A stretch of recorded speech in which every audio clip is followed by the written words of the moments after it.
Não, Sr. Deputado Jorge Fão. Muito obrigado, Sr. Presidente. Sr. Secretário de Estado, o tema é de grande importância, de grande atualidade e, portanto, naturalmente convoca toda a nossa atenção e interesse nesta fase da definição deste documento estratégico, que é exatamente a fase da discussão pública.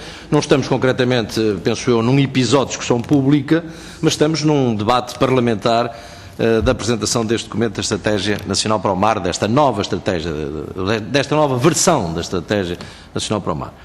Bom, já fomos realmente líderes no mundo, no século, essencialmente século XV, XVI, XVII, mandamos no mundo no que diz respeito a matérias do mar, do uso do mar, da rentabilização do mar e da forma como o mar marcou a nossa história. Mas realmente reconhecemos todos e percebemos que os séculos XVIII, XIX e praticamente todo o XX foram séculos de declínio no que diz respeito a esse conhecimento, a esse uso, a essa capacidade. E o sinal, segundo os dados e a história, de tentativa de início da inversão deste divórcio de Portugal em relação ao mar aconteceu mais ou menos, portanto, em 1997, quando subscrevemos esta Convenção das Nações Unidas sobre os Direitos do Mar. E, portanto, progressivamente, de lá para cá, temos vindo a fazer este caminho, este percurso, de centrar novamente as atenções do país no que diz respeito às potencialidades que o mar nos oferecerá numa lógica de desenvolvimento, de enriquecimento, de alargamento de horizontes, etc. E, portanto, o facto de o Governo, este Governo, embora diga, sinceramente, aliás, eu próprio várias vezes referenciei isso, estas coisas não são rápidas tão rápidas quanto às vezes a gente queremos, a gente deseja, mas realmente só no final do mês de fevereiro, princípios de março, é que pela primeira vez este Governo conseguiu reunir a sua Comissão Interministerial para os Assuntos do Mar, o que na altura dizíamos não é muito bom sinal no que diz respeito enfim, à concretização ou ao jus daquilo que era a afirmação de que este Governo tinha como grande desígnio exatamente a priorização dos assuntos do mar. Mas de qualquer maneira fica aqui uma nota, achamos que porventura poderia ser ter sido um bocadinho mais rápido, atendendo a que, como dizia há pouco, de 1997 a esta data, enfim, foi feito, penso que os senhores não omitem isso, aliás, ancoram muito esta estratégia, esta nova versão da estratégia, na estratégia de 2006-2013, tinha sido definida pelo anterior Governo, mas exatamente por isso dizia que provavelmente poderíamos ter sido talvez um pouquinho mais rápidos nesta questão. Porque realmente em 2006 se tinha definido já uma estratégia nacional para o mar com o horizonte 2013, se tinha constituído uma comissão interministerial e uma estrutura de missão, se tinha adquirido uma coisa que foi interessante, aquele veículo, ou seja, o submarino com capacidade para iniciarmos alguma afirmação no plano científico e de investigação, levando pela primeira vez a possibilidade de investigarmos até 6.000 metros de profundidade o país e, portanto, isto foi, pelo custo e pelo significado, foi um grande passo. A apresentação de todo o processo de candidatura à expansão da plataforma marítima em 2009, uma definição que não chegou a concretizar-se do Plano de Ordenamento do Espaço Marítimo de 2010, ou seja, havia aqui todo um trabalho, e isto não é para menosprezar o que aquilo estamos agora a discutir, mas também acho que não pode ser para desvalorizar aquilo que foi feito nos anos imediatamente anteriores ao exercício das responsabilidades governativas de que Vossa Excelência é o protagonista neste debate. Eu, de qualquer maneira, queria dizer, e portanto penso que tenho direito, e que o Partido Socialista tem direito a fazer referência a estas questões, eu penso que não incomoda ninguém, até porque a nossa visão é de olhar para a frente. Mas convém sempre que a preparação de futuro se faça com conhecimento do presente, mas com lembrança do passado. E isto, portanto, não faz mal nenhuma de nenhum de nós, e deixem-me fazer esta nota.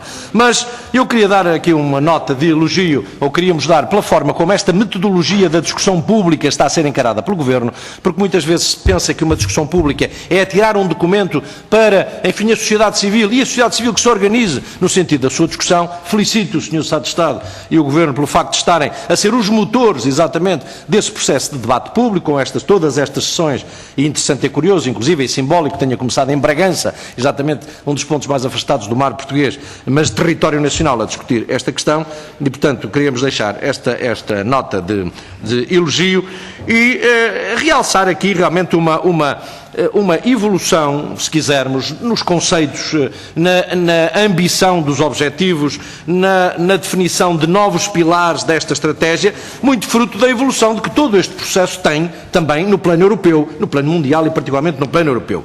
Este novo conceito da economia azul, ou enfim, o objetivo do crescimento azul, que dá muito maior abrangência àquilo que é o pensamento interdisciplinar e intersetorial das riquezas e dos potenciais do mar, acrescentando algumas áreas que na anterior estratégia não eram tão bem tratadas no sentido de priorizadas, e portanto queríamos referenciar isso como um dado positivo.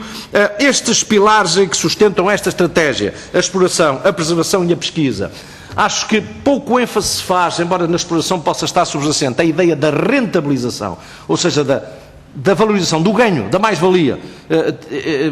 Termos também presente se quisermos, este pilar para formatar também a nossa opinião pública coletiva.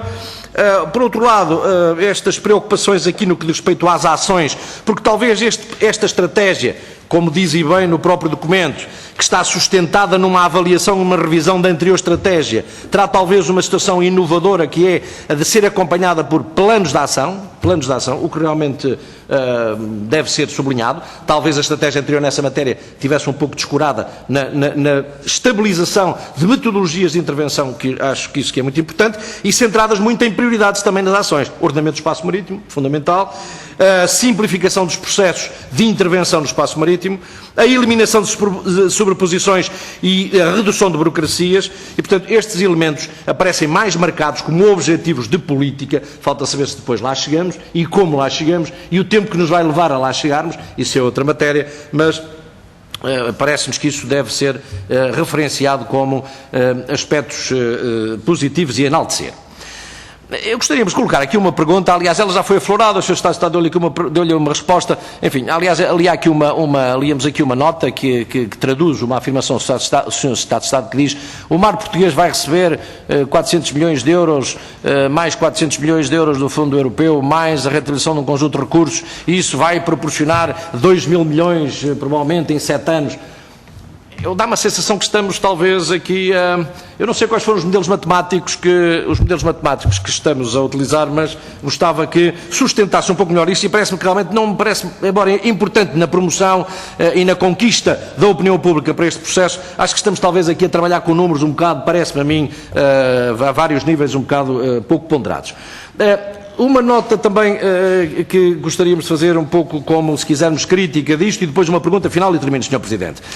No que diz respeito aos diversos domínios de intervenção, o documento fala aqui, eu chamo aqui a atenção, no que diz respeito aos recursos vivos, as questões da pesca e particularmente de um ênfase especial na aquacultura, os recursos não vivos, um investimento forte na questão das energias renováveis, e nos outros usos e atividades, as questões da potencialização dos portos de pesca e o incremento da construção naval. Ó Sr. Estado, deixe-me dizer o seguinte: eu acho que os exemplos que temos nestas várias áreas que frisamos, que aparecem aqui como grandes objetivos da estratégia, os exemplos que temos da gestão deste Governo e os resultados da atuação no imediato são muito fracos. E são provavelmente pouco indicadores de que, enfim, este documento efetivamente tem pernas para andar em termos de concretização. Já falamos de portos de pesca há bem pouco tempo, sabemos o estado deles. Da construção naval, nós sabemos qual é o estado do país. Enfim, como sabe, de Viana do Castelo sou, e portanto não lhe digo mais nada, exceto isso, relativamente àquilo que se passa com os taleiros navais de Viana do Castelo e o que aconteceu com o Mondego. Da aquacultura, gostava de que já pronunciasse uma coisa aqui, que é o seguinte: o Promar tem a taxa de execução que tem. Em dezembro foi suspenso, na medida 2, o financiamento aos projetos de aquacultura. Eu não sei neste momento se temos ou não temos já reaberto as candidaturas, e no que diz respeito a energias renováveis no mar, eu penso que não há sinais praticamente nenhuns no que diz respeito a esta recente atuação deste Governo. Termino por último dizer o seguinte: como está o Ministério das Finanças, o Ministério da Economia e o Ministério da Educação, pelo menos estes três, profundamente envolvido e comprometido neste processo da estratégia, na sua construção e na sua implementação? Qual é a estrutura que prevêem, que gira, e particularmente o grau de compromisso? Porque isto falhará tudo sem particularmente estes três pilares de envolvimento político por parte do Governo de Vossa Excelência. Muito obrigado, Sr. Deputado.